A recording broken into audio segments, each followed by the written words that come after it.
Bienvenidos para ir reflexionando sobre el Evangelio del domingo. Entramos de lleno a su lectura para meditarlo después. Estamos en Mateo 5, 38 al 48.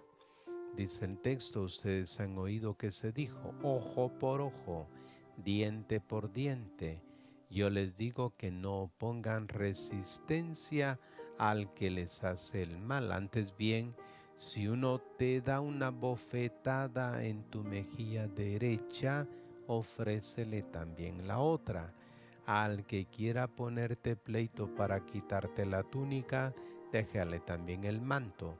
Si te obliga a caminar 1000 pasos, haz con él 2000. Da pues a quien te pide y no vuelva la espalda a quien te pide prestado. Ustedes han oído que se dijo: amarás a tu prójimo y odiarás a tu enemigo. Pero yo les digo: amen a sus enemigos, oren por sus perseguidores. Así serán hijos de su Padre del cielo, que hace salir su sol sobre malos y buenos y hace llover sobre justos e injustos. Si ustedes aman solo a quienes los aman, ¿qué premio merecen? También hacen lo mismo los recaudadores de impuestos. Si saludan solo a sus hermanos, ¿qué hacen de extraordinario? También hacen lo mismo los paganos. Por tanto, sean perfectos, como es perfecto el Padre de ustedes que está en el cielo. Bien, habíamos escuchado el domingo pasado la interpretación de Jesús de 4 textos de la Torá de Israel. El Evangelio de hoy nos presenta la de otros 2 textos. La primera se refiere a la manera nueva de hacer justicia. Todos estamos de acuerdo en que el mal debe ser contenido y combatido, pero ¿cómo? En las sociedades arcaicas donde no existía un poder estatal capaz de mantener el orden, se recurría fácilmente a la venganza, a las represalias sin límite. El responsable de un delito, si es descubierto, era sometido a castigos ejemplares públicos, tan severos y crueles como para disuadir a otros a no cometer los mismos errores. La represalia era disuasoria, pero no dejaba de ser un modo bárbaro de hacer justicia. Lamec, el descendiente de Caín, se protegía a sí mismo sembrando el terror. Decía él: yo he matado a un hombre por herirme y a un muchacho porque me golpeó. Si la venganza de Caín valía por 7, la de Lamec valdrá por 77. Génesis 4, 23 al 24. Para poner un límite a estos excesos, la Torá había establecido el ojo por ojo y el diente por diente. Éxodo 21, 23 al 25. Quizás sea esta la ley más manipulada de toda la historia del derecho. Es citada, por ejemplo, cuando recibido un desprecio se paga con la misma moneda. Ojo por ojo y diente por diente equivale en estos casos a negar toda compasión y clemencia al culpable. En realidad la disposición tenía otro significado. Vetaba los así llamados castigos ejemplares y las represalias. Cada uno debía pagar por la culpa cometida y no por todo el mal presente en el mundo. Entendida correctamente, permanece válida también hoy, garantizando la equidad en las sentencias si se practica correctamente. Jesús no la considera abolida, pero propone ir más allá de esta justicia rigurosa e invita a afrontar el problema de la violencia pues de otra manera. Los rabinos de su tiempo enseñaban: que te maten, pero tú no mates, añadiendo a continuación: sin embargo, si alguno te agrede y quiere quitarte la vida, no reflexiones, no te digas a ti mismo: a lo mejor me hago culpable de su sangre. Mátalo antes de que él te mate a ti. Esta interpretación de los rabinos no suscitaba objeciones y podía encontrar justificación basada en la Torá. Jesús, sin embargo, no lo acepta y sorprendentemente dice a sus discípulos: pues yo les digo que no pongan resistencia al que les hace el mal. En vez de hacer violencia al hermano, debemos estar dispuestos a soportar la injusticia. Estas palabras no dan lugar a equívocos.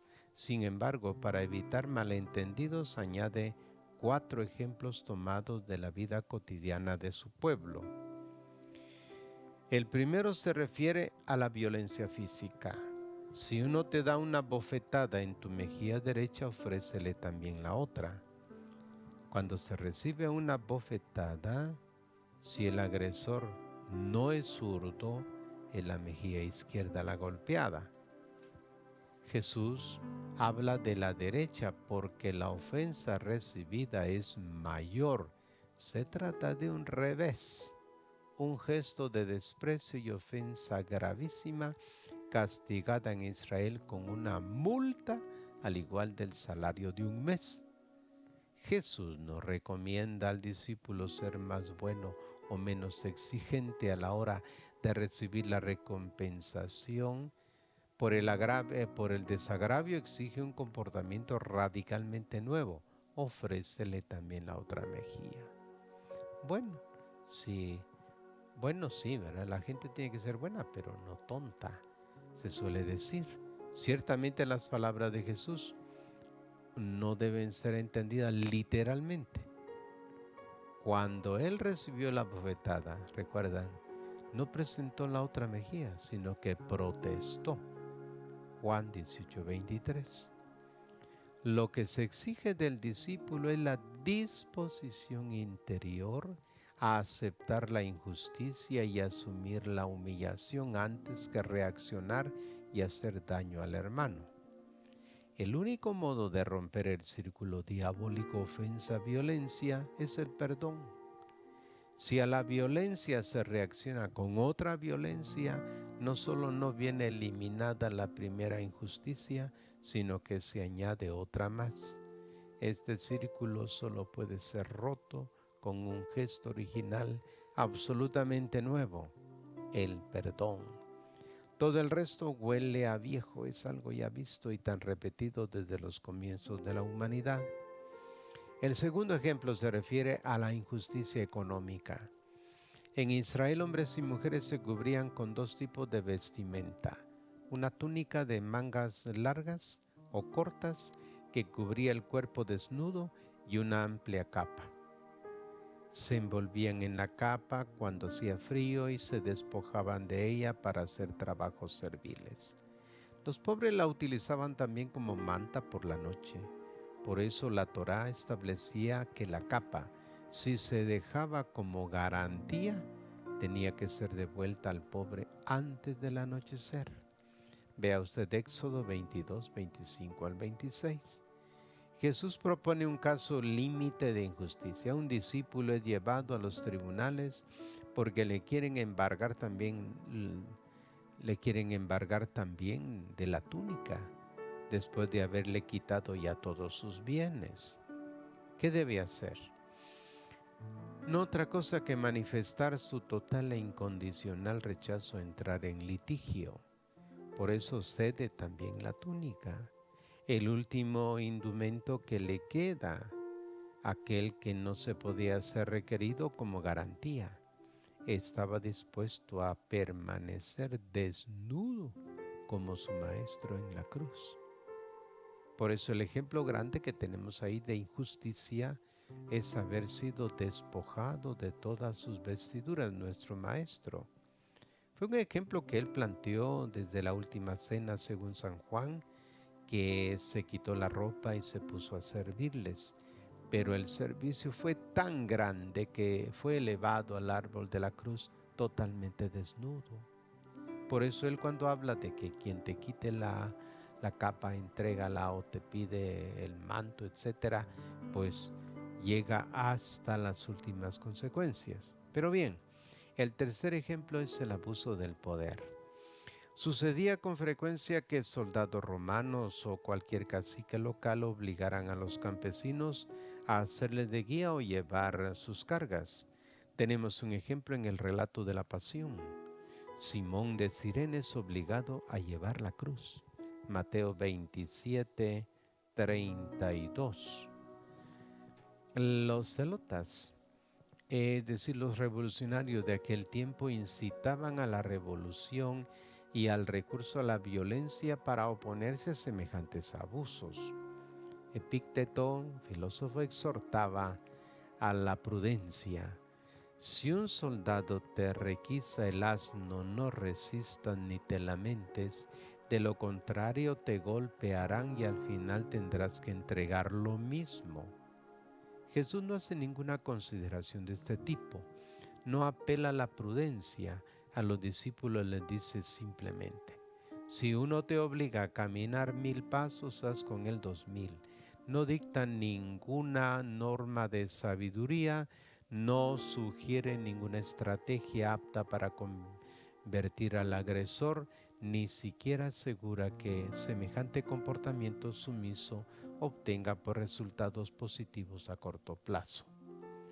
Pide al discípulo que, sin hacer cálculo alguno, mantenga el corazón libre de resentimientos y se abstenga de cualquier reacción que no sea dictada por el amor. El cuarto caso es el de la persona inoportuna, que viene a pedir un préstamo, puede ser de alojamiento, un apartamento en arriendo, un puesto de trabajo, un precio de favor, quizás como ocurre con frecuencia sin un mínimo de discreción. Jesús dice al discípulo: da a quien te pide, y al que te solicite dinero prestado no lo esquives. No finjas que no entiendes, no busques disculpas, no inventes necesidades inexistentes, no descargues en otros el problema. Si puedes hacerlo, hazlo y basta. En el último ejemplo, Jesús hace referencia a un doble mandamiento: ama a tu prójimo y odia a tu enemigo, como estaba en la Torá, versículos 43 al 48. En el Antiguo Testamento, en el primero se encontraba en el Levítico, que está en 19:18, pero el segundo no. Probablemente Jesús no se refiere a un texto específico de la Torá, sino a la mentalidad que se había creado en Israel a partir de algunos textos bíblicos. En las Sagradas Escrituras se habla a veces de guerras santas. Aparecen a veces sentimientos de venganza que se manifiestan incluso en afirmaciones de adhesión al Señor, aunque en lenguaje muy arcaico. ¿No odio acaso a tus enemigos, Señor?, dice. Los detesto con odio implacable. Salmo 139. Expresión de este odio en la invitación que los monjes esenios dirigían a sus adeptos: amen a todos los hijos de la luz, odien a todos los hijos de las tinieblas, a cada uno según su culpa, en la venganza de Dios. Existen también en la Biblia, pues bueno es también recordarlo, a algunos textos que amonestan a no devolver mal por mal. Por ejemplo, Proverbios 24:29 recomiendan el amor al enemigo. Cuando veas el asno de adversario caído bajo la carga, no pases de largo, préstale ayuda. Éxodo 23:5. Basándose en estos textos, algunos rabinos opinaban que el mandamiento ama al prójimo como a ti mismo había que extenderlo también al enemigo. En este contexto religioso, el doble mandamiento de Jesús suena paradójico: amen a sus enemigos y recen por los que los persiguen. He aquí la cima de la ética cristiana, la exigencia de amor gratuito e incondicional, que no espera ninguna contrapartida y que, como el amor de Dios llega hasta quien hace el mal, algunos sabios de la antigüedad han presentado propuestas elevadas de moralidad. Compórtense de manera que puedan transformar sus enemigos en amigos. Lo dijo Diógenes. Propio del hombre es amar aún aquello que le persigue, lo dijo Marco Aurelio. Pero el imperativo, amen a sus enemigos, es propio de Jesús. El segundo mandato, recen, indica el medio que nos capacitará a amar a quien nos persigue, a quien nos hace la vida imposible. Este medio de la oración que eleva al cielo, une con el Señor, purifica la mente y el corazón de pensamientos y sentimientos dictados por la lógica de este mundo y nos permite ver al malvado con los ojos de Dios, quien no tiene enemigos. Jesús nos invita a mostrarnos como hijos y pide a sus discípulos dejar transparentar en sus comportamientos la índole del Padre Celeste que hace salir su sol sobre malos y buenos y hace llover sobre justos e injustos. La distinción entre malos y buenos a la violencia contra el adversario llevada a cabo en nombre de Dios es una blasfemia. Dos ejemplos. Enfrentan el comportamiento habitual de los hombres con la novedad de vida de quien ha asimilado los pensamientos, los sentimientos y las obras del Padre que está en los cielos. La característica de los hijos de Dios es el amor ofrecido a quien no lo merece, el saludo dirigido a quien se comporta como enemigo. La fórmula de saludo Shalom, augurio de paz y de todo bien, y eso es lo que el discípulo debe desear de todo corazón a quien lo odia, y debe empeñarse olvidando toda injuria a que se haga realidad en sus enemigos. La conclusión apunta pues a la meta inalcanzable. El texto dice, sean perfectos como su Padre Celestial es perfecto. La perfección para el israelita consistía en la observancia exacta de la Torá. Para el cristiano es el amor sin límites del amor del Padre. Perfecto es aquel que es íntegro, que no tiene el corazón dividido entre Dios y los hombres. La disponibilidad a dar todo, a no retener nada para sí, a ponerse totalmente al servicio de los demás, incluidos los enemigos, nos hace caminar tras las huellas de Cristo, conduciéndonos a la perfección del Padre que nos ha dado todo y que no excluye a nadie de su amor. Nos vamos preparando ciertamente ya para la Cuaresma, haciendo un examen de conciencia y abriéndonos a la novedad del reino de Dios para vivir una Cuaresma que nos prepare a renovar nuestras promesas bautismales. Gracias por su atención y continuamos ya el próximo domingo con el primer domingo de Cuaresma.